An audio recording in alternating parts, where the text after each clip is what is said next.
जय गुरुजी, शुक्राना गुरुजी, अनंतम अनंतम शुक्राना गुरुजी। संगत जी, आज का जो मेरा सत्संग है संगत जी, उसमें मैं आप सबको बताना चाहती हूँ कि गुरुजी ने किस तरह से मेरी इतनी बड़ी बीमारी को खत्म कर दिया। संगत जी, मुझे पता भी नहीं चला। मैंने पहले बहुत तकलीफ, बहुत दुख सहे हैं, लेकिन गुरुजी ने जब से मेरा हाथ पकड़ा है संगत जी, मेरी वो बीमारी किस तरह से खत्म हो गई। गुरुजी की अपार कृपा से। गुरुजी का जितना भी मैं शुक्राना करूं उतना कम है संगत जी। मैं अपना सत्संग शुरू से शुरू करूंगी। गुरुजी के कई दिनों से मेरे पास मैसेज आ रहे थे कि तू अपना शुक्राना कर, अपना शुक्राना कर। तो संगत जी, मैंने पहले भी 3-4 दिन पहले भी अपना सत्संग शेयर करने का सोचा, लेकिन उसी वक्त अचानक हमारे घर पे कोई आ गया और संगत जी वो सत्संग बीच में ही रह गया।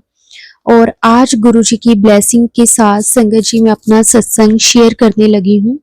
अगर सत्संग को बोलते हुए मेरे से कोई गलती हो जाए तो संगत जी मैं आप सब से हाथ जोड़कर माफी चाहती हूँ, क्योंकि संगत जी मुझे नहीं पता कि सत्संग किस तरह से शेयर करते हैं। बस मैं गुरुजी के सामने बैठी हूँ और जो गुरुजी मेरे से बुलवा रहे हैं संगत जी मैं वही आप सबके साथ शेयर कर रही हूँ। संगत जी, ये बात है 2021 की। संगत जी, उस टाइम क्या हुआ कि मेरा ना गर्मियों का टाइम था और संगत जी जैसे हम कहते हैं ना कि गर्मियों में हमें पित्त निकल जाती है, घमौरियाँ हो जाती हैं गर्मी के कारण। और संगत जी मुझे ऐसा ही महसूस हुआ, क्योंकि संगत जी मेरा पूरा दिन किचन में निकल जाता था, क्योंकि हम जॉइंट फैमिली हैं और हमारे घर में संगत जी हम 14 से 15 लोग एक साथ रहते हैं और सबका खाना बनाना मैं और मेरी देवरानी हम दोनों करते हैं। लेकिन संगत जी हमने अपनी ड्यूटीज बांटी हुई है, जैसे कि सुबह का काम मैं करती हूँ, शाम का काम जो है वो मेरी देवरानी करती है, दोपहर में वैसे तो संगत जी जैसे हमारे घर के जो बच्चे हैं या फिर जो जेंट्स लोग हैं वो अपने काम पे चले जाते हैं, बच्चे अपने स्कूल कॉलेजेस में चले जाते हैं, तो दोपहर का इतना काम नहीं होता, लेकिन जो थोड़ा बहुत होता है वो हम दोनों मिलके कर लेते हैं। तो संगत जी गर्मियों का टाइम था और ना मेरे कमर में ना घमौरियाँ सी मुझे फ़ील होने लगी, क्योंकि मतलब जब मैं काम करती थी किचन में और तो मुझे ना एक जलन सी महसूस होती थी अपनी कमर में, अपने मतलब बैक साइड। तो मैंने ना अपनी देवरानी को एक दिन बोला कि मैंने कहा देख ना मुझे ना काम करते हुए बहुत जलन महसूस होती है। तो उसने देखा कि और उसने मुझे बताया कि दीदी आपकी ना कमर पे कमर और पीठ पे मतलब पेट से लेकर कमर पे, पीठ पे इस तरह से ना मेरे ना पानी वाले दाने-दाने से बिल्कुल छोटे-छोटे से दाने हो रहे हैं। तो फिर संगत जी मैंने अपने अंकल जी को बोला कि मुझे ना कोई अच्छा ब्रांड का पाउडर ला के दो जिसे मैं लगाऊँ और ना जो मेरी घमौरियाँ हैं वो ख़त्म हो जाएँ। तो संगत जी मेरे अंकल जी ने लाकर दिया, मैंने 3-4 दिन उसे यूज़ किया, लेकिन वो कम नहीं होने की बजाय संगत जी एक ना लाइन वाइज़ वो जैसे एक घूमती हुई लाइन, इस तरह से संगत जी उसकी लाइन बननी शुरू हो गई और मैं समझ नहीं पाई कि ये क्या है। तो उसके बाद मैंने अपने अंकल जी को बोला, मैंने कहा इस तरह से ना मेरी कमर पे हो रहा है और मैं जब काम करती हूँ तो मुझे बहुत ज़्यादा परेशानी होती है, मेरे से काम नहीं होता। और संगत जी मुझे इतनी जलन होती थी, इतना दर्द होता था ना, मैं मतलब वो जितना देर मैं काम करती थी ना मेरी चीखें निकलती थी। एक तो पूरा गर्मी में पसीना आता था और ना बिल्कुल गैस के पास आग का काम, संगत जी मैं बड़ी परेशान होती थी।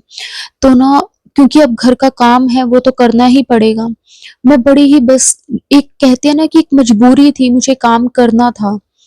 लेकिन मेरे से वो काम हो नहीं रहा था। मैं एक दिन मतलब काम वगैरह करके मैं अपने रूम में आई और मैं ना मतलब ज़ोर-ज़ोर से रोने लगी। मेरा दर्द वो इस तरह का था, मेरे से सहन नहीं हो रहा था। मैंने अपने अंकल जी को बोला, मेरे अंकल जी ने संगत जी मेरी कमर देखी और वो इस तरह से संगत जी फैल चुका था, मेरे पेट से लेकर होता हुआ मेरी कमर तक बहुत गंदी तरह फैल चुका था।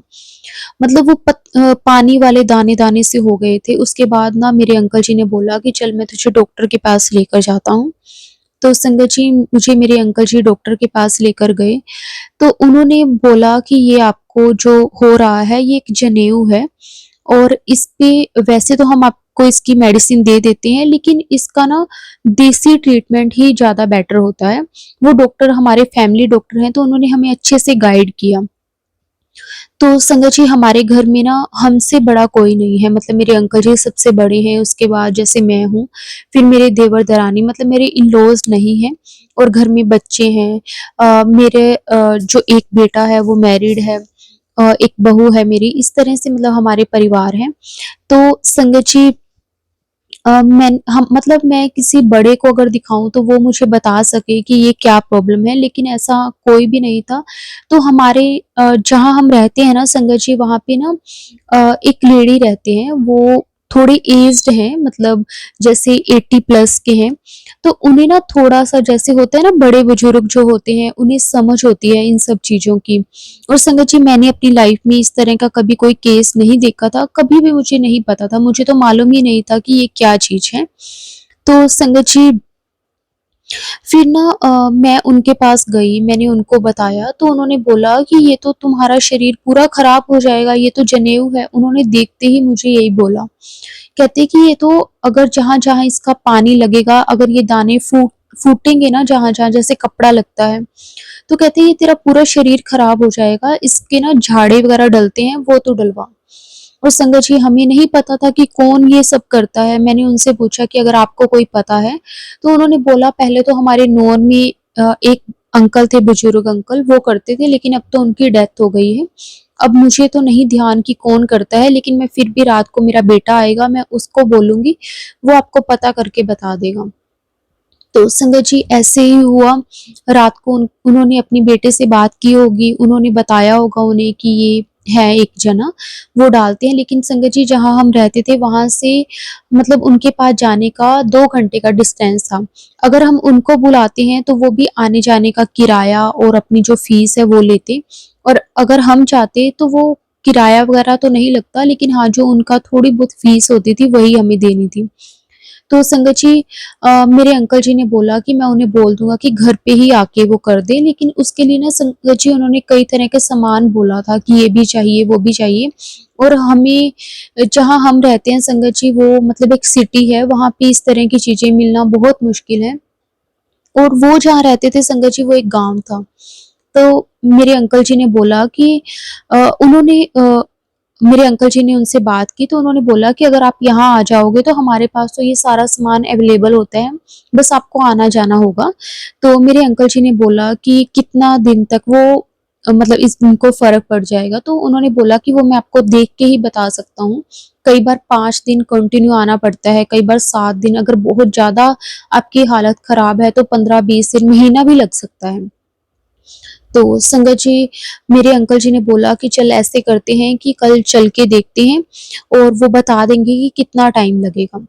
संगत जी हम वहाँ पे गए, उनके घर पे ना गुरुजी का स्वरूप लगा हुआ था, और ना मतलब उनके घर पे इतनी ज़्यादा पॉज़िटिविटी थी ना संगत जी, मतलब अ, बहुत अच्छा महसूस हुआ संगत जी। वो जो अंकल थे वो एज्ड थे, उनके उनकी वाइफ़ थी और उनके 2 बच्चे थे, मतलब इस तरह उनका छोटा-सा ही परिवार था, ज़्यादा बड़ा परिवार नहीं था। लेकिन ना मतलब बहुत खुला-डुला घर बना हुआ, बहुत पॉज़िटिव फ़ील होता था उनके घर पे मतलब जाकर। मैं एक दिन गई तो उन्होंने ना मतलब जो भी उनका था, जो भी उन्होंने करना था वो सब किया, और ना संगत जी जिस टाइम पे वो ये सब कर रहे थे, झाड़ा डाल रहे थे, तो बड़ा ही मेरी दर्द होता था। मतलब बहुत मुश्किल था वो सब करवाना, लेकिन उन्होंने बोला कि अगर आप नहीं करवाओगे तो इसका कोई डॉक्टरी इलाज नहीं है।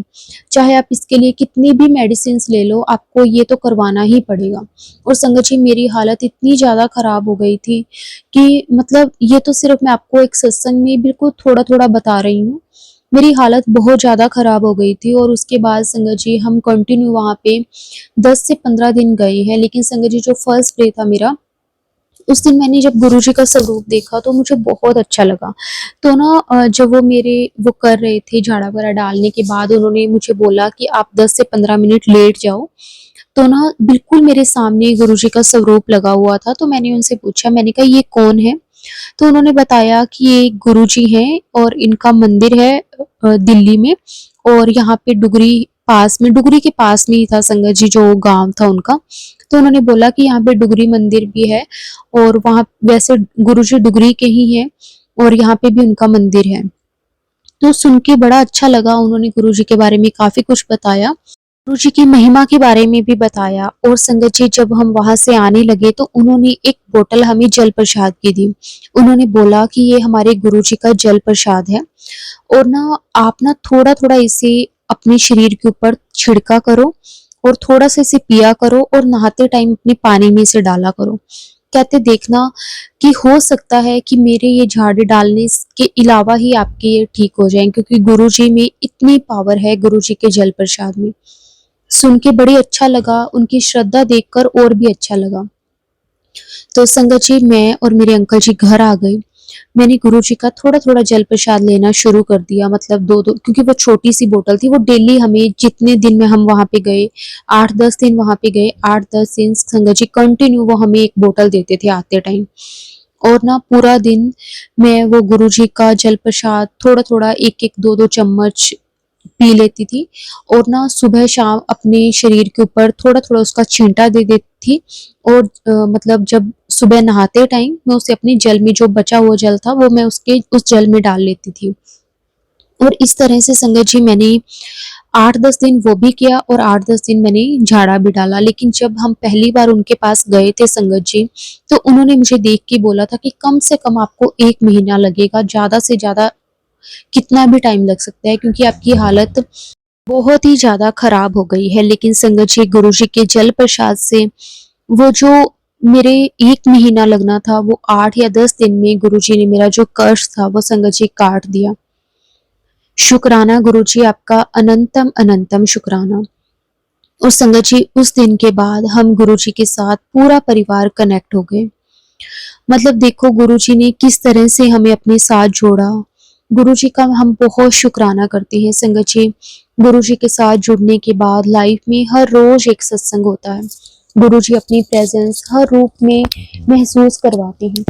जब भी गुरुजी को याद करते हैं, गुरुजी तितली के रूप में दर्शन दे देते हैं, ओम के रूप में दर्शन दे देते हैं। बहुत अच्छा लगता है, बहुत अच्छा लगता है। गुरुजी की बहुत कृपा है मेरे और मेरे पूरे परिवार के ऊपर। शुक्राना गुरुजी, आपका अनंतम अनंतम शुक्राना। संगत जी अब मैं अपने सत्संग को यहीं विराम देती हूँ। अगर सत्संग बोलते हुए मेरे से कोई गलती हो गई हो तो मैं गुरुजी से भी माफी मांगती हूँ, और सारी संगत जी से भी माफी मांगती हूँ। ये मेरा पहला सत्संग था, और भी बहुत सत्संग है, वो मैं आगे आप सबके साथ जरूर शेयर करूंगी। अब मैं गुरु जी के मंत्र जाप से अपने सत्संग को विराम दूंगी। ओम नमः शिवाय, शिव जी सदा सहाय। ओम नमः शिवाय, गुरु जी सदा सहाय। जय गुरु जी, शुक्राना गुरु जी।